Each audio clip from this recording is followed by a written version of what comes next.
Mesdames, Messieurs, bonsoir et bienvenue dans cette édition à la une de l'actualité ce soir. Le budget 2023 projeté à 6 000 milliards de francs CFA. Cette augmentation, selon le ministre des Finances et du Budget, Abdoulaye Daouda Diallo, est normale du fait du démarrage des exploitations des hydrocarbures.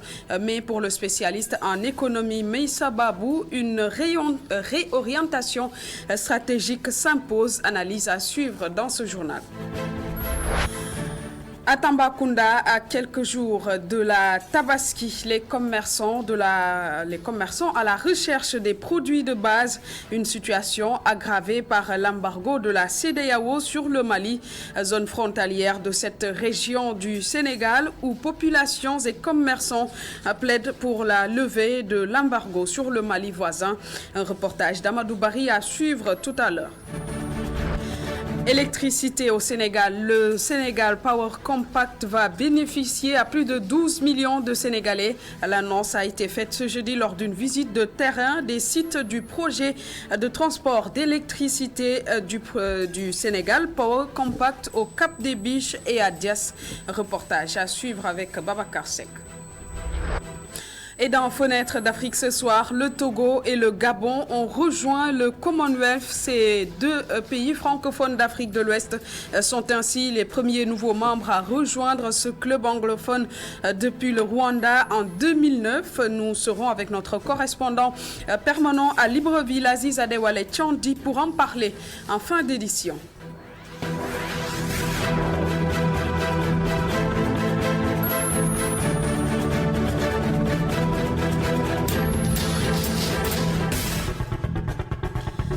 Bienvenue à tous. Plus de 6 000 milliards de francs CFA attendus en termes de prévisions budgétaires au Sénégal. L'annonce a été faite hier à l'Assemblée nationale par le ministre des Finances, Abdoulaye Daouda Diallo. Une augmentation qui s'explique selon lui par le démarrage de l'exploitation de nos gisements d'hydrocarbures. Mais pour l'économiste Meissa Babou, il nous faut une réorientation budgétaire et plus de pragmatisme. Il était l'invité de l'émission Kendo Askanui avec Elhaj Malik Sissé. Suivons ses explications. C'est difficile d'anticiper sur l'ambition du gouvernement et sur sa stratégie. Parce que là, il nous faut d'abord faire une lecture des lignes budgétaires. Ce qui n'est pas encore le cas, mais tout ce qu'on peut dire et constater, c'est cette évolution positive que nous constatons. Bon, toutes choses étant égales par ailleurs, c'est normal.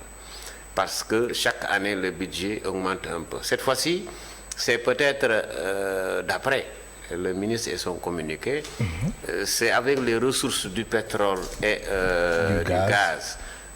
Donc ce sont des redevances qui viendront renforcer le budget qui aujourd'hui a atteint quand même le chiffre de 6 000 milliards, un record historique. Ce que j'ai toujours dit et combattu, c'est ce qu'on appelle l'investissement sociaux de base. Les investissements sociaux de base.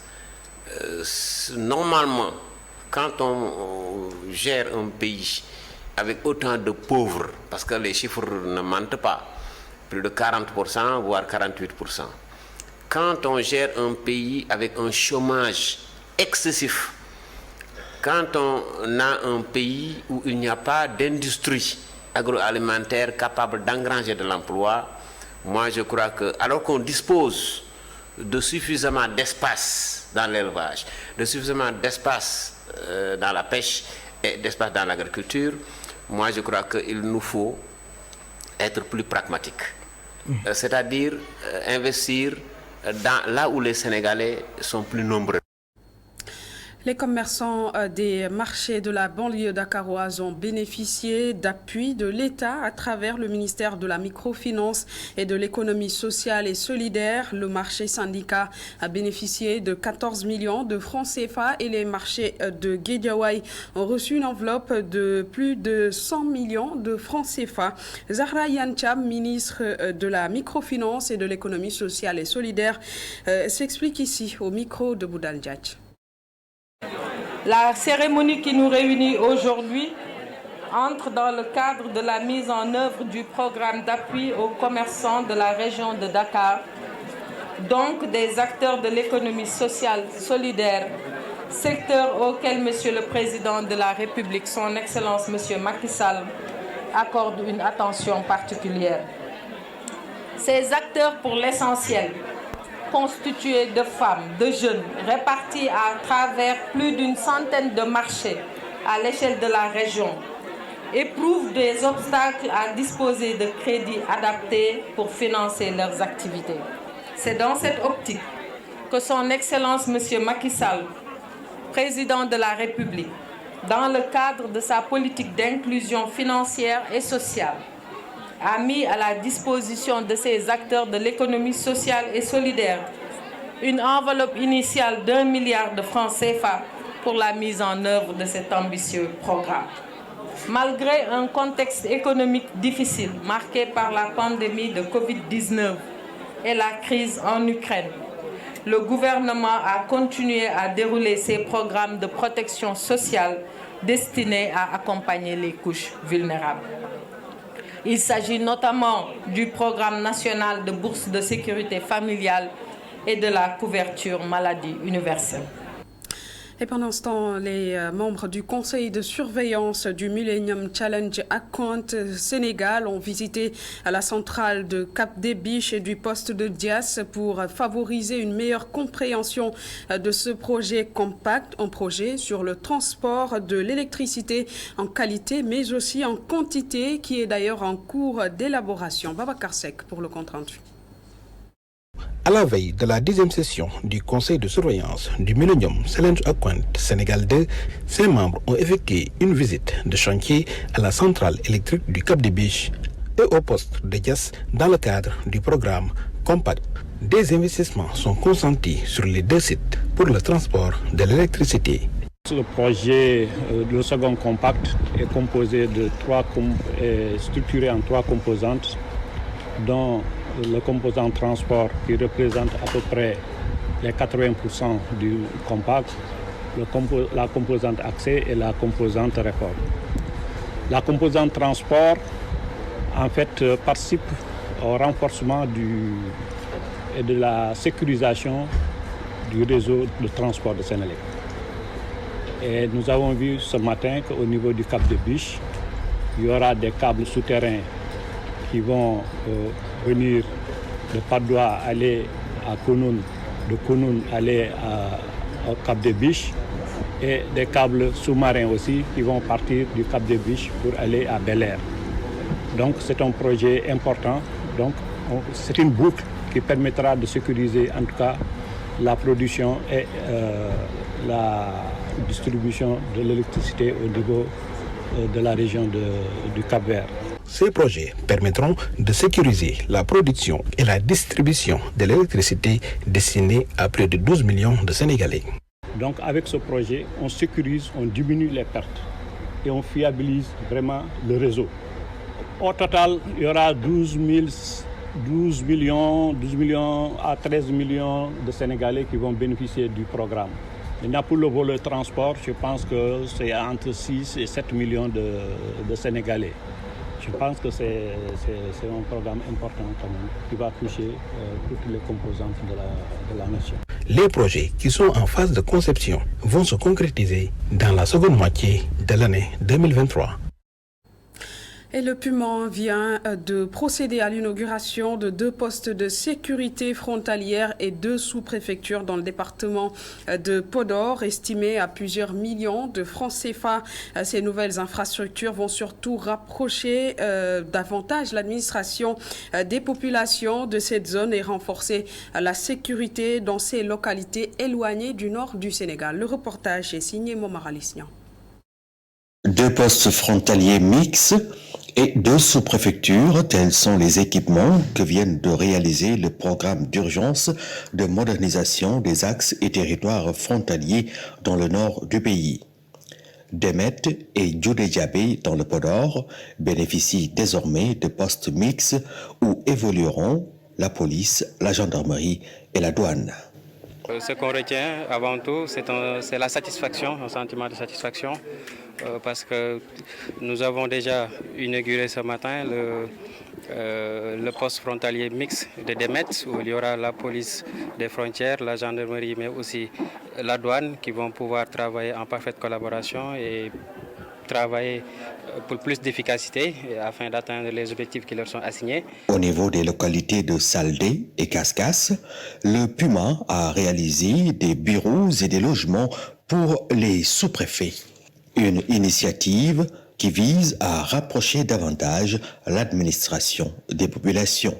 Aujourd'hui, avec 2 sous-préfectures pour l'administration déconcentrée, 2 postes frontaliers de police pour la gendarmerie, la douane et la police frontalière, ce sont quand même des symboles de l'État qu'il faut vraiment magnifier au niveau frontalier, de manière à ce qu'on puisse constater dès l'entrée aux frontières que ces symboles de l'État quand même sont le reflet aussi d'un État fort. Après le Podor, le Puma compte dans les prochains jours inaugurer de nouvelles infrastructures dans la zone de Bakel. Et je vous le disais dans les titres de notre reportage à Tambacounda, où la fermeture de la frontière avec le Mali affecte particulièrement la région frontalière du grand voisin. Depuis janvier dernier, vous le savez, le Mali est sous l'embargo de la CEDEAO, décision prise pour mettre la pression sur la junte au pouvoir, des sanctions qui font mal également au Sénégal, en particulier la région de Tambacounda, dernière grande ville du Sénégal avant le Mali, où l'on observe une rareté ou pénurie de certains produits à l'approche également de la fête de Tabaski, où les commerçants s'inquiètent et appellent les dirigeants de la CEDEAO à lever l'embargo. Le reportage est signé Amadou Bari et Seydina Mbaye. Tambacounda, dernière grande ville sénégalaise avant la frontière malienne. Ici, les commerçants sont particulièrement très affectés par la fermeture de la frontière avec le grand voisin, à l'image de ce commerçant opérant au grand marché de la ville. Bissap, tamarin, gingembre, la plupart de sa marchandise proviennent du Mali, situé seulement à une centaine de kilomètres. Observant le pot de stock qu'il lui reste depuis 6 mois, lui et ses collègues ne se ravitaillent que grâce à la contrebande, désormais la seule alternative pour continuer de travailler. Extrait 1. À vrai dire, la fermeture de cette frontière commence à peser sur l'économie de la région. Je dirais que les sanctions font mal au Sénégal en général, mais plus particulièrement ici à Tambacounda. 60% de nos marchandises proviennent de Bamako. Cet embargo est d'autant plus dur que même les produits qui provenaient des autres pays commencent à manquer. Parce que si on Mali aussi, moi, nous, Afrique. La frontière malienne, c'est la principale porte d'entrée de nos marchandises. Nous importions de la Côte d'Ivoire, du Niger, mais aujourd'hui, tout est à l'arrêt. Il y a une pénurie de produits. C'est plus dur pour nous, commerçants. Donc vraiment, commerçants. Cette vendeuse de tissus, elle aussi, se ravitaillait au Mali. Au chômage technique depuis janvier dernier, elle crie son ras-le-bol.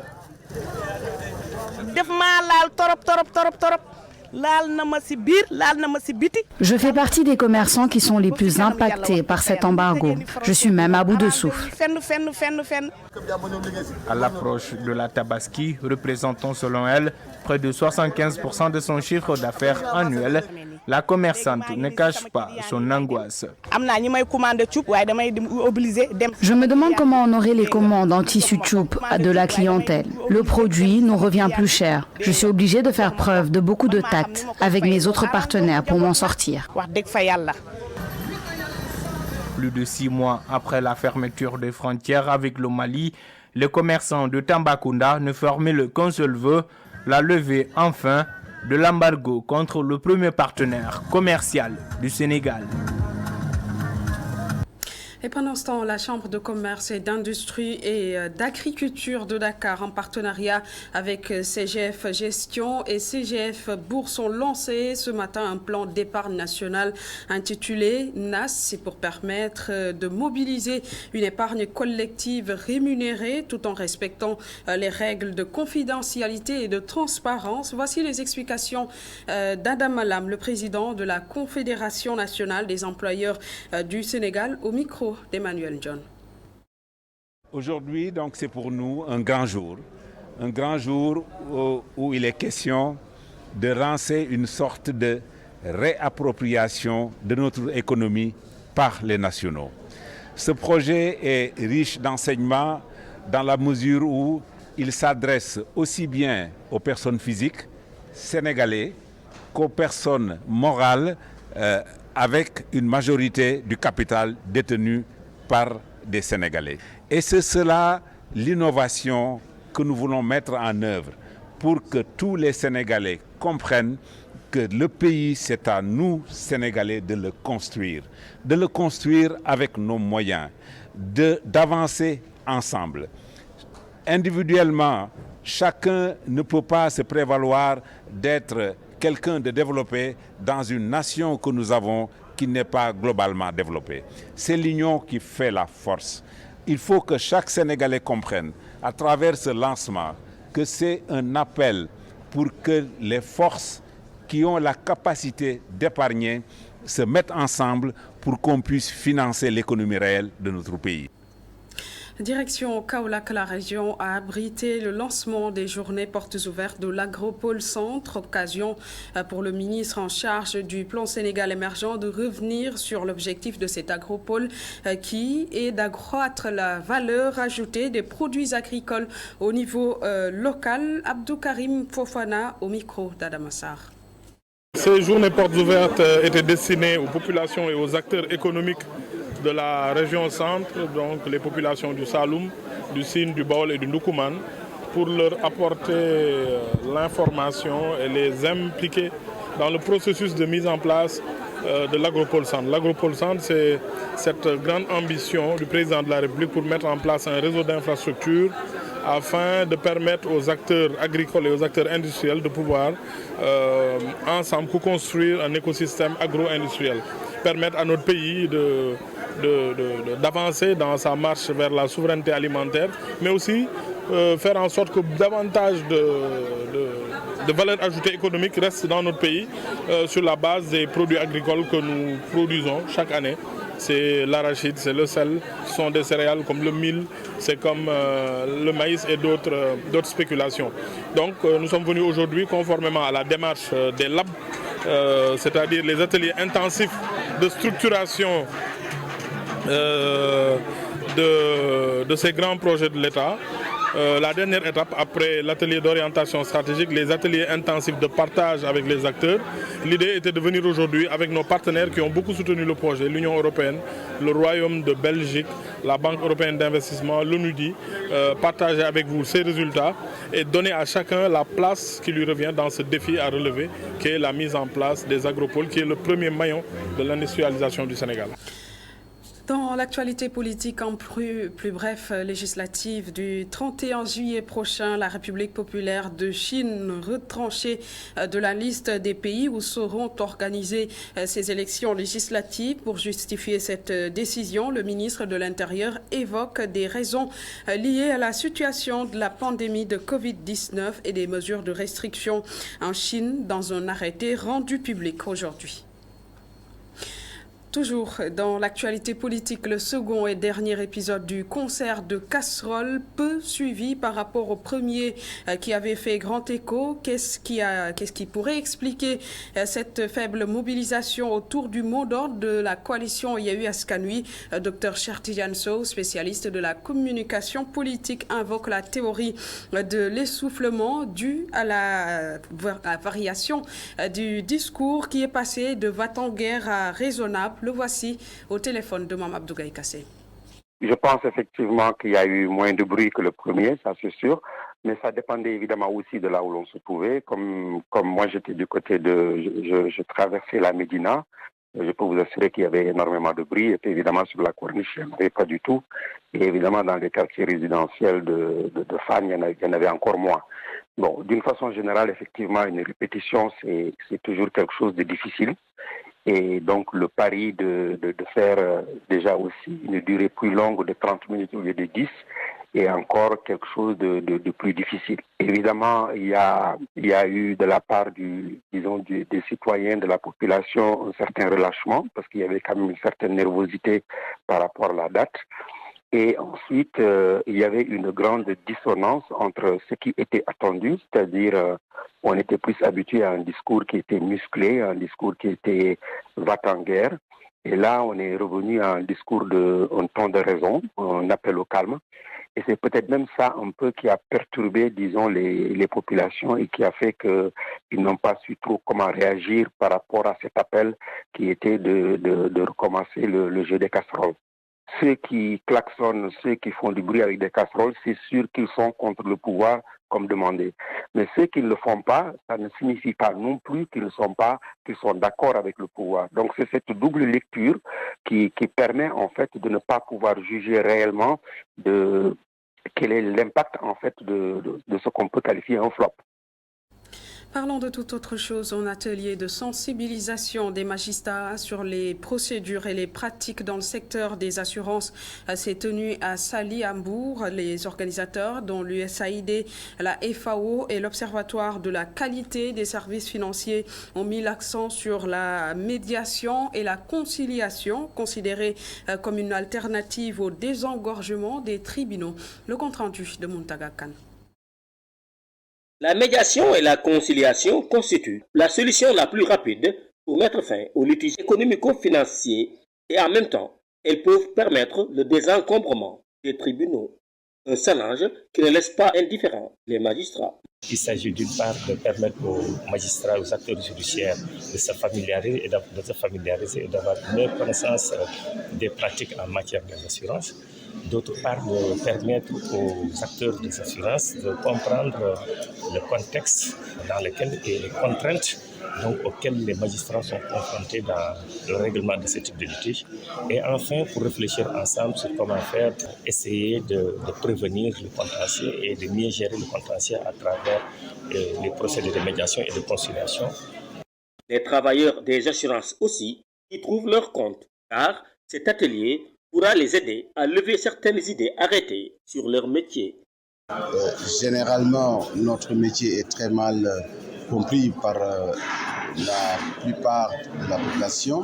Aujourd'hui, il y a une partie que nous allons aborder pendant ces 3 journées que nous passons ensemble ici pour expliquer, mais également faire comprendre non seulement aux magistrats et aux juges, mais également aux différents participants les mécanismes de l'assurance.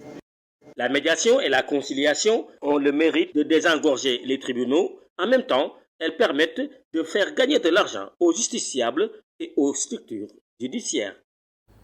Et en 2023, les experts soulignent que le Sénégal connaîtra des mutations de plusieurs ordres qui vont bouleverser le paysage économique et qui fera passer le pouvoir d'achat des Sénégalais de 980 à 1500 $. D'où l'importance de trouver un moyen alternatif de règlement des litiges entre les institutions financières, les compagnies d'assurance et les usagers. Les explications de Habib Ndao, secrétaire exécutif de l'Observatoire de la qualité des services financiers, au micro de Muntaga Khan.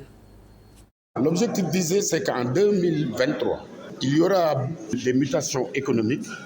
On va passer vers l'économie du gaz et le pouvoir d'achat, naturellement, des Sénégalais passera de 980 $ à 1500 $. On aura des consommateurs de plus en plus exigeants. Ça, c'est les mutations sociales. On a déjà des mutations réglementaires dans les nouveaux dispositifs du Code CIMA, la conférence interministérielle du marché des assurances. Donc, c'est compte tenu de toutes ces mutations qu'il fallait nécessairement trouver un mode alternatif de régler les litiges entre les banques, les compagnies d'assurance et les usagers des services financiers d'une part, mais attirer les investissements de l'autre, désengorger les tribunaux de commerce. c'est-à-dire que tous les contentieux à caractère financier et économique vont être externalisés vers l'Observatoire de la qualité des services financiers qui détient un nombre important d'experts dans le domaine des finances.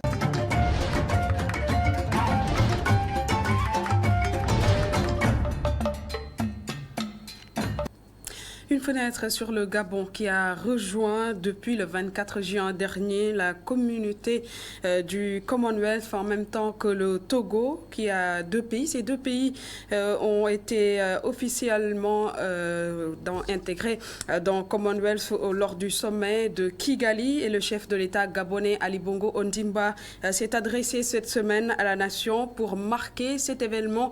En ligne de Libreville, Aziz Adewale Chandi, bonsoir. Bonsoir à vous et à tous les téléspectateurs d'ITV. Le Gabon a donc rejoint le Commonwealth depuis le 24 juin dernier, en même temps que le Togo, pays d'Afrique de l'Ouest. Le Gabon frappait à la porte de cette organisation qui compte aujourd'hui 56 États depuis de longs mois.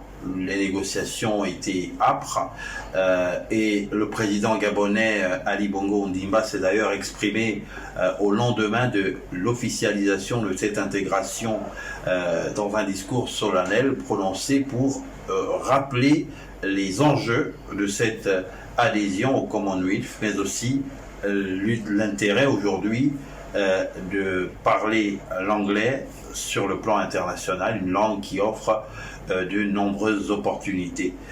Alors, dans l'opinion, évidemment, les réactions sont mitigées, mais il ressort, et de façon constante, que l'intégration au Commonwealth ne fera pas forcément décoller le pays si sur le plan national le gouvernement ne prend pas certains problèmes à bras le corps. Il s'agit notamment de l'amélioration des conditions de vie des Gabonais, de l'amélioration des conditions d'apprentissage, de la prise en compte des problèmes de l'éducation, de la santé, de la construction de routes. Bref, il s'agit des problèmes qui sont posés par la demande sociale qui incarne, pour parler comme certains spécialistes, le premier parti d'opposition à tout gouvernement. Alors, le Gabon dans le Commonwealth, peut-être qu'il y aura très prochainement une ruée vers l'anglais. Pour l'instant, on se limite à ces railleries sur les réseaux sociaux qui pour encourager, qui pour rappeler que désormais le Gabon fait partie de la communauté de ces pays anglophones, bien que n'ayant pas été colonisé par la couronne britannique. On peut noter